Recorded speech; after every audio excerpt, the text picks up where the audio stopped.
जैसे ही धन खत्म होने लगा हरपाल जी बड़ी चिंता में आ गए, क्या करें।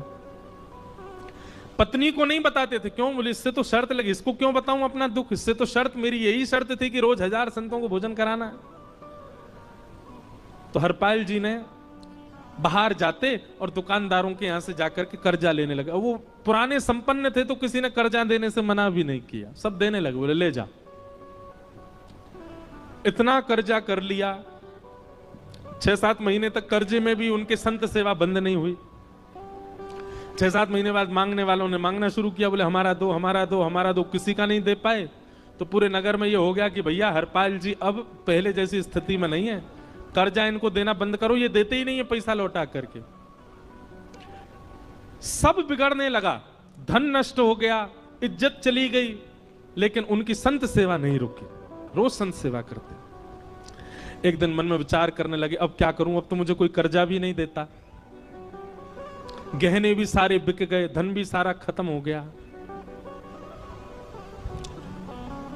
तो हरपाल जी ने मन बनाया कि मैं चोरी करूंगा, और चोरी करके ठाकुर जी, आप लोग मत करना ऐसा, चोरी करूंगा।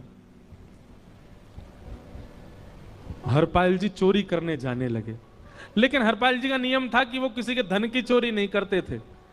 संपन्न लोगों के घर में जाते थे और उनकी रसोई घर की सामग्री चुरा लाते थे, चीनी, दाल, आटा, चावल, मूंग, नमक, मिर्च, ताकि भंडारा हो जाए सवेरे। इस प्रकार महाराज चोरी होने लगी, एक घर की हुई, 2 घर, अब तो हल्ला होने लगा, बोले कि घरों की सामान राशन चोरी हो जाता है। वो बड़ा विचित्र चोर है, धन नहीं चुराता है, राशन चुरा के भागता है। ऐसी चोरी होने लगी महाराज। अब तो लोगों ने अपने अपने घरों में पहरेदारी शुरू कर दी कि चोरी ना हो। तो हरपाल जी को और दिक्कत होने लगी, क्या करें, कैसे करें।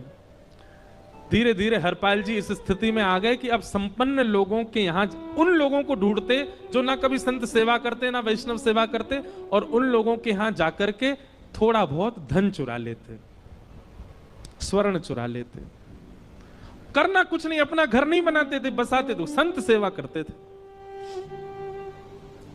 ठाकुर जी रीझ गए हरपाल से। ठाकुर जी बोले देखो ये सब चोरी कर करके और मेरे संतों को पवारा है। ठाकुर जी बोले इस पर अनुग्रह करने जाना। भगवान सिंहासन से उठ करके तैयार होने के लिए गए, और बढ़िया महाराज नकली सी मूछ लगा करके, ऊपर सिर पर पाग पहन करके, और थोड़ा पेट सा बाहर निकाल के, गले में खूब सारी जंजीर डाल के, हाथों की हर उंगली में